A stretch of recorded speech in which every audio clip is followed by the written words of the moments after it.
یہ پتہ چلا کہ وہ تصاویر بھی ہیں اور آگے چل کر یہ بھی پتہ چلا کہ وہ پیسے بھی ٹرانسفر ہوئے. This is how they reach to Mohammad Gohar. جی بالکل اس میں ایسے ہوا چونکہ یہ جو محمد گوہر ہے یہ پاکستان سے سیلف ایگزائل میں یہ ایک نہیں تھے, مور دین ون لوگ تھے جو بلاگرز تھے اور ڈسپیوٹیڈ بلاگز جو ہیں وہ لکھتے تھے اور اس سے پرابلم بنا, اس کے بعد ان کو سیلف ایگزائل ہونا پڑا. اور یہ پولیس نے وہاں پہ پہلے بھی نوٹ کیا, نیدرلینڈ کی پولیس نے, ڈچ پولیس نے, اور انہوں نے بتایا ان کو کہ آپ کو خیال رکھنا پڑے گا اپنا, بلکہ انہوں نے ان کو وہاں سے ریلوکیٹ کر لیا تھا سیلف پلیس کے اندر کہ جہاں پہ ان کو لیس ہارم ہو سکے. لیکن انفارچونیٹلی پھر یہ سارا کچھ ہوا. تو یہ جو سرکمسٹانسز جو ہیں وہ سارے کے سارے اس وقاص خان کے خلاف جا رہے ہیں, جہاں پہ ان کی انوالومنٹ اور ان کی جو کانسپریسی جو ہے وہ چیز اسٹیبلش ہو رہی, اس وجہ سے ان کو چارج کیا گیا ہے. ٹھیک ہے.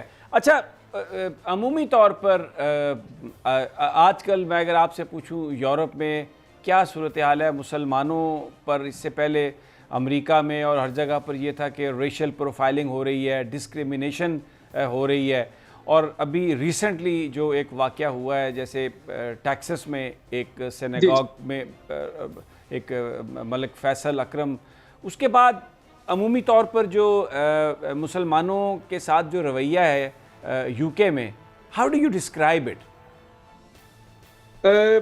اس میں یہ ہے کہ ہر کنٹری کی کچھ پالیسیز ہوتی ہیں, سم ٹائم ہم انفارچونیٹلی کچھ بائسڈ میٹرز بھی آ جاتے ہیں, اس میں ابھی ٹیکساس کا آپ نے مینشن کیا. لیکن یو کے میں جہاں پہ جو پریکٹیکل چیز ہے جو ہم دیکھتے ہیں یہاں پہ پورا اپرچونٹی ملتی ہے اکیوزڈ کو کہ آپ اپنے آپ کو یہاں پہ بے گناہ ثابت کر سکتے ہیں. تو پوری طرح ان کو ایون جو موسٹلی جو ٹرائل ہوتے ہیں کرمنل, اس میں فنڈنگ جو گورنمنٹ کی طرف سے ہوتی ہے, اور اگر کوئی بندہ بے گناہ ثابت ہو جاتا ہے تو وہ گورنمنٹ کو الٹا کمپنسیشن دینا پڑتی ہے. تو ایسا نہیں کہ جس طرح پاکستان میں ہے کہ وہاں پہ اگر آپ کو انصاف لینے کے لیے بھی بہت زیادہ ہیفٹی انویسٹمنٹ کرنا پڑ جاتی ہے, بڑے ہیوی آپ کو لائرز کرنا پڑتے ہیں. تو یہاں پہ یہ سارا کچھ لیگل ایڈ کہہ لیں یا یہ گورنمنٹ کی ذمہ داری ہے کہ اگر اکیوزڈ کوئی اپنے صفائی میں کہنا چاہتا ہے تو اس کو پوری لیگل سپورٹ پرووائڈ کی جاتی ہے. عام طور پہ اوپن ٹرائل ہوتے ہیں, ہر کسی کو وہاں پہ جا سکتا ہے اوپن ٹرائل کی وجہ سے. لہٰذا یہ کہنا میرے خیال میں ارریشنل ہوگا, ریزنیبل نہیں ہوگا کہ باعث ڈسیژن ہو. اچھا ایک اور بات یہاں پہ آپ کے اس چیز کو فردر ایڈریس کرے گی کہ جو ڈسیژن ہوتا ہے وہ کوئی ایک آدمی نہیں کرتا, یہاں پہ دو اس کے لیئرز ہوتی ہیں. ون لیئر یہ ہوتی ہے کہ جوری, اس میں 7 لوگ 12 یا 13 14 لوگ یا 15 آڈ نمبرز ہوتے ہیں, وہ عام پبلک کے لوگ ہوتے ہیں, دے آر ناٹ پروفیشنلز. جب وہاں پہ ڈسکشن یا بحث آرگومنٹس ہوتے ہیں اس سے پہلے یہ ڈیسائیڈ کیا جاتا ہے کہ آئدر یہ بندہ کنوکٹڈ ہونا چاہیے یا بندہ اس نے یہ کام کیا بھی ہے کہ نہیں کیا. تو جوری ڈیسائیڈ کرتی ہے کہ جی یہ بندہ ہے, اس نے یہ جرم کیا ہے.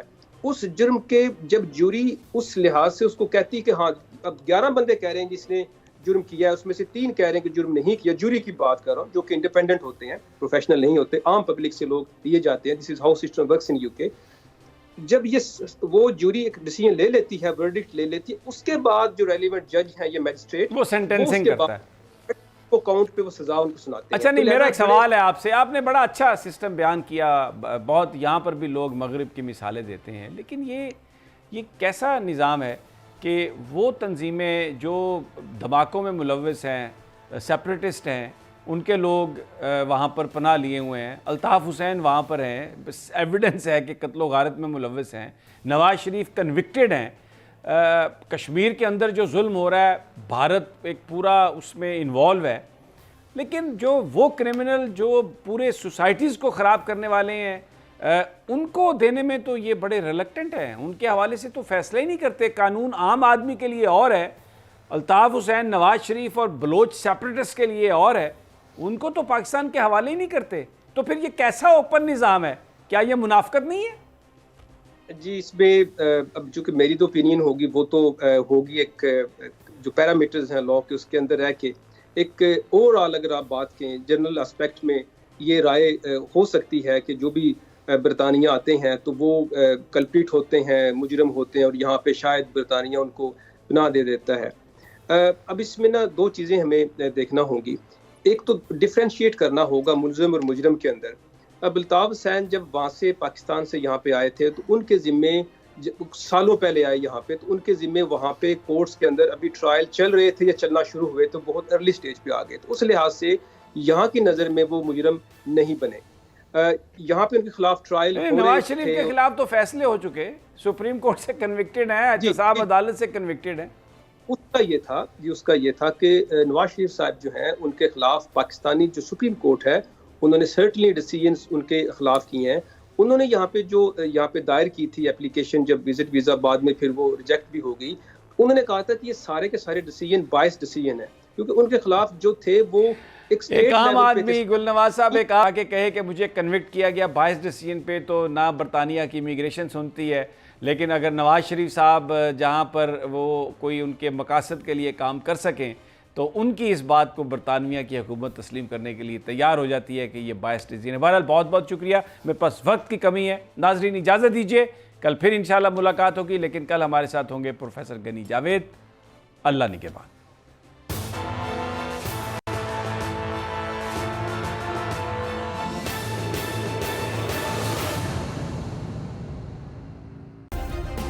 سبسکرائب کریں اور بیل دبائیں تاکہ کوئی خبر رہ نہ جائے۔